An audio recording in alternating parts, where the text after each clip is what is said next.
12वां रहस्य। महाभारत के ये उलझे हुए रिश्ते। महाभारत में एक ओर जहां धर्म और नीति की बातें हैं, वहीं अधर्म और अनीति के कई कांड मिल जाएंगे। महाभारतकालीन रिश्ते और उनके द्वंद्व, जिसमें छल, ईर्ष्या, विश्वासघात और बदले की भावना का बहुमूल्य है। लेकिन इसी में प्रेम, प्यार, अकेलापन और बलिदान भी है। सोचिए, पांडु का अपनी पत्नियां कुंती और माद्री के साथ सिर्फ प्रेम का ही रिश्ता था। कुंती और माद्री के जो पुत्र थे, वे तो पांडु के नहीं थे, फिर भी वे पांडु पुत्र कहलाते थे। दूसरी ओर अपने कुंवारेपन में कुंती ने एक और पुत्र को सूर्यदेव के सहयोग से जन्म दिया था, जिसे कर्ण कहा जाता है। उसी तरह दूसरी ओर धृतराष्ट्र के पुत्र उनके नहीं थे, वे तो ऋषि वेदव्यास के थे, तब भी वे कौरव कहलाए। ऐसे में जिस कौरवों के साम्राज्य के लिए ये युद्ध हुआ, वो कौरव और पांडवों के बीच नहीं लड़ा गया। यदि ये सभी कौरव या पांडु पुत्र नहीं थे, तो क्या इन्हें फिर भी हस्तिनापुर की गद्दी पर अधिकार था? कहते हैं कि गांधारी ने धृतराष्ट्र से मजबूरीवश विवाह किया था। इसका कारण भीष्म थे।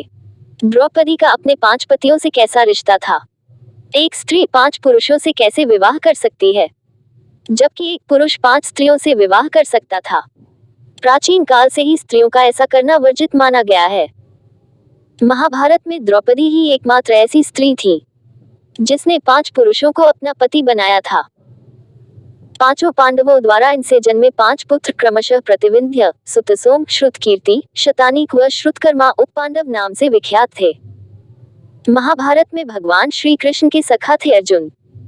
लेकिन अर्जुन ने जब श्री कृष्ण की बहन से विवाह किया तो वे उनके जीजा भी बन गए थे।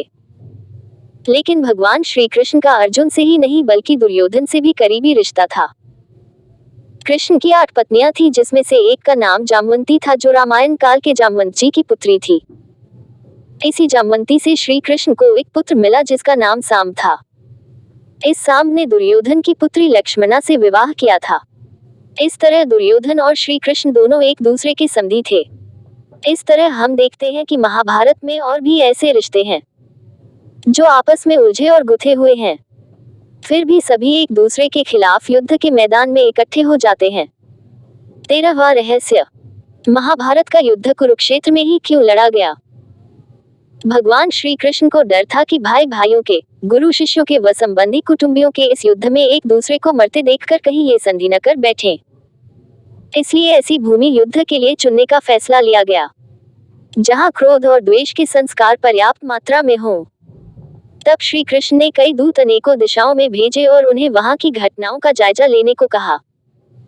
एक दूत ने सुनाया कि कुरुक्षेत्र में बड़े भाई ने छोटे भाई को खेत की मैन टूटने पर बहते हुए वर्षा के पानी को रोकने के लिए कहा।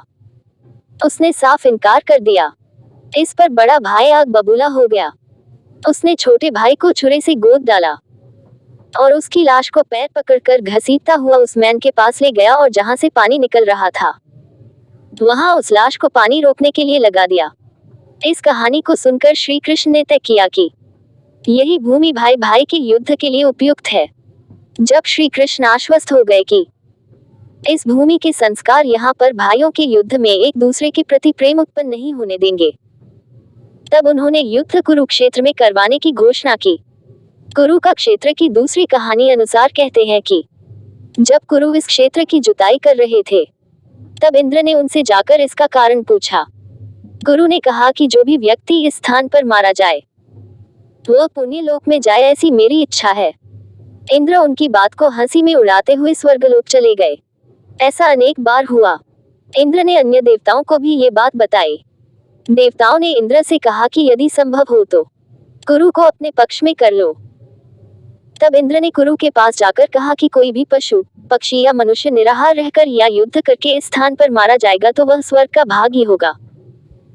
ये बात भीष्म, कृष्ण आदि सभी जानते थे, इसलिए महाभारत का युद्ध कुरुक्षेत्र में लड़ा गया। श्रवण कुमार की कहानी। मात्र और पितृभक्त श्रवण कुमार की कहानी तो आपने सुनी ही होगी। श्रवण कुमार जैसे पितृभक्त खोजना मुश्किल है। वे अपने अंधे माता पिता की सेवा पूरी तत्परता से करते थे। उन्हें किसी प्रकार का कष्ट नहीं होने देते थे। एक बार माता पिता ने तीर्थ यात्रा की इच्छा की और वे उन्हें कांव में बिठाकर तीर्थ यात्रा को चल दिए। बहुत से तीर्थ करा लेने पर एक दिन अचानक उसके मन में यह भाव आया कि पिता माता को पैदल क्यों न चलाया जाए। उन्होंने कांव जमीन पर रख दी और उन्हें पैदल चलने को कहा।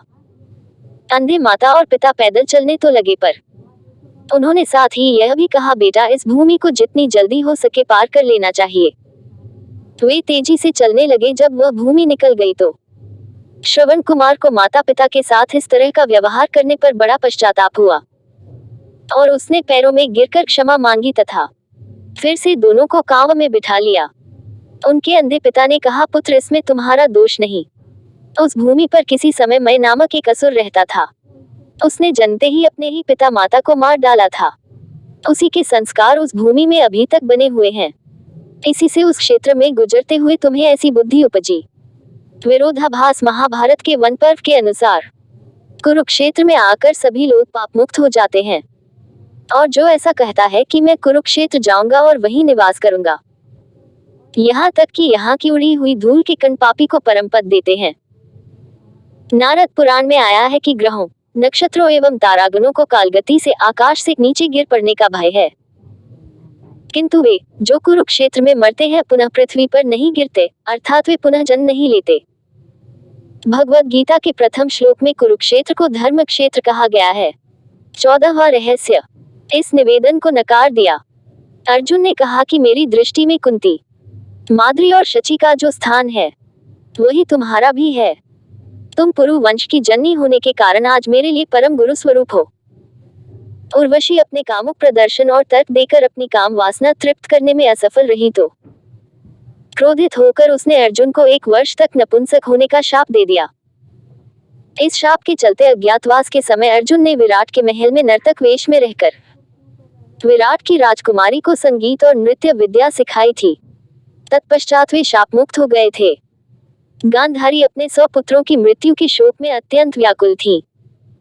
भगवान श्री कृष्ण को देखते ही गांधारी ने क्रोधित होकर उन्हें शाप दिया कि तुम्हारे कारण जिस प्रकार से मेरे 100 पुत्रों का नाश हुआ है, उसी प्रकार तुम्हारे वंश का भी आपस में एक दूसरे को मारने के कारण नाश हो जाएगा। भगवान श्री कृष्ण ने गांधारी से कहा, देवी मैं आपके दुख को समझ सकता हूँ। यदि मेरे वंश के नाश से तुम्हें आत्मशांति मिलती है तो ऐसा ही होगा। महाभारत के युद्ध में अश्वत्थामा ने ब्रह्मास्त्र छोड़ दिया था, जिसके चलते लाखों लोग मारे गए थे। अश्वत्थामा के इस कृत्य से कृष्ण क्रोधित हो गए थे और उन्होंने अश्वत्थामा को शाप दिया था कि तू इतने वधों का पाप धोता हुआ 3000 वर्ष तक निर्जन स्थानों में भटकेगा। तेरे शरीर से सदैव रक्त की दुर्गंध निस्सृत होती रहेगी। तू अनेक रोगों से पीड़ित रहेगा। व्यास ने श्री कृष्ण के वचनों का अनुमोदन किया। बाद में महर्षि मैत्रेय हस्तिनापुर पधारे। धृतराष्ट्र महर्षि मैत्रेय के आते ही अपने पुत्रों सहित उनकी सेवा व सत्कार करने लगे। विश्राम के बाद धृतराष्ट्र और उनके पुत्रों से उनकी वार्तालाप हुई।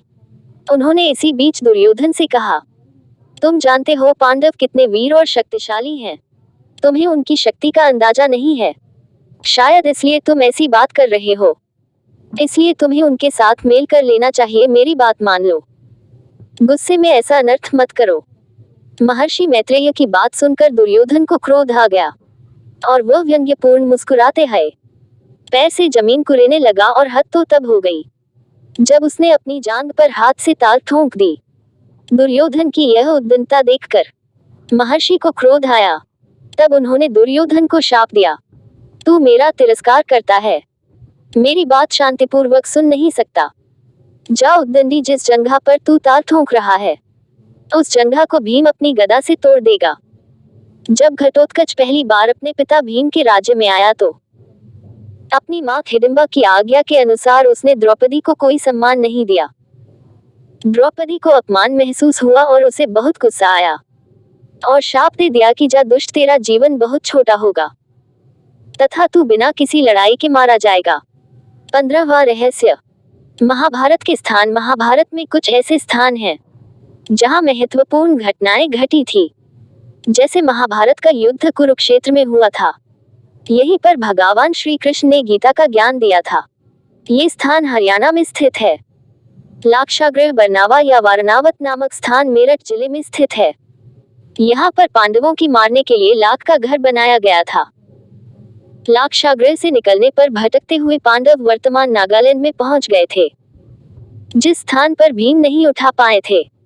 हनुमान जी की पूंछ वह स्थान गंधमादन पर्वत पर स्थित है।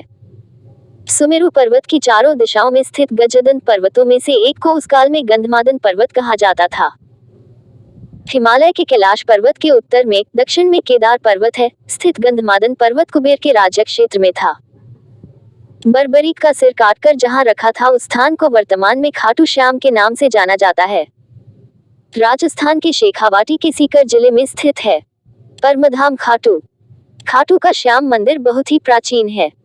उत्तर प्रदेश में स्थित मथुरा नगरी भगवान श्री कृष्ण की जन्म स्थली होने के कारण यह महाभारत की घटनाओं का प्रमुख केंद्र रहा है। महाभारत काल में इस नगरी पर जरासंध ने कई आक्रमण किए थे। बिहार की राजधानी पटना से करीब 100 किलोमीटर दूर स्थित 5 पहाड़ियों से घिरा राजगीर प्रसिद्ध धार्मिक तीर्थ स्थल है। यहीं पर जरासंध का अखाड़ा आज भी देखा जा सकता है। बिहार की राजधानी पटना से करीब 100 किलोमीटर दूर स्थित 5 पहाड़ियों से घिरा राजगीर प्रसिद्ध धार्मिक तीर्थ स्थल है। यहाँ महाभारत के रचनाकार महर्षि वेद व्यास जी की गुफा है। इसके समीप ही गणेश गुफा है। मान्यता है कि इसी गुफा में व्यास जी ने महाभारत को मौखिक रूप दिया था और गणेश जी ने उसे लिखा था। कहते हैं कौरवों से अपना राज्य हारने के बाद भगवान श्री कृष्ण के कहने पर अर्जुन मनाली के रनी में तप करने चले गए थे। उस स्थान को अर्जुन गुफा के नाम से जाना जाता है। इसी स्थान पर भगवान शिव ने अर्जुन को पशुपताशस्त्र दिया था। दिल्ली को उस काल में इंद्रप्रस्थ कहा जाता था और मेरठ को हस्तिनापुर। दिल्ली में पुराना किला इस बात का सबूत है। खुदाई में मिले अवशेषों के आधार पर पुरातत्वविदों का एक बड़ा वर्ग यह मानता है कि पांडवों की राजधानी इसी स्थल पर रही होगी। पुराना किला दिल्ली में यमुना नदी के पास स्थित है, जिसे पांडवों ने बनवाया था। बाद में इसका पुनरुद्धार होता रहा। महाभारत के अनुसार यह पांडवों की राजधानी थी। दूसरी ओर कुरु देश की राजधानी गंगा के किनारे हस्तिनापुर में स्थित थी। कहते हैं कि महाभारत युद्ध के पश्चात द्वारिका पर अनजान शक्तियों ने हमला किया था, जिसके चलते वह नष्ट हो गई थी और कालांतर में यह समुद्र में डूब गई थी। द्वारिका उस काल में महाभारत काल का प्रमुख केंद्र हुआ करता था, जो कई प्राचीन और ऐतिहासिक घटनाओं का केंद्र था। गुजरात के पश्चिमी तट पर समुद्र में डूबे 7000 से 4000 वर्ष पुराने शहर खोजे गए हैं, जिनको महाभारत में वर्णित द्वारका के संदर्भों से जोड़ा गया है। हालांकि द्वारिका पर पहले प्राचीन शहर कुशस्थली था। ययाति ने ये संपूर्ण क्षेत्र अपने पुत्र यदु को सौंपा था। इसीलिए श्री कृष्ण अपने 18 कुल के बंधु बांधवों को लेकर द्वारिका में बस गए थे।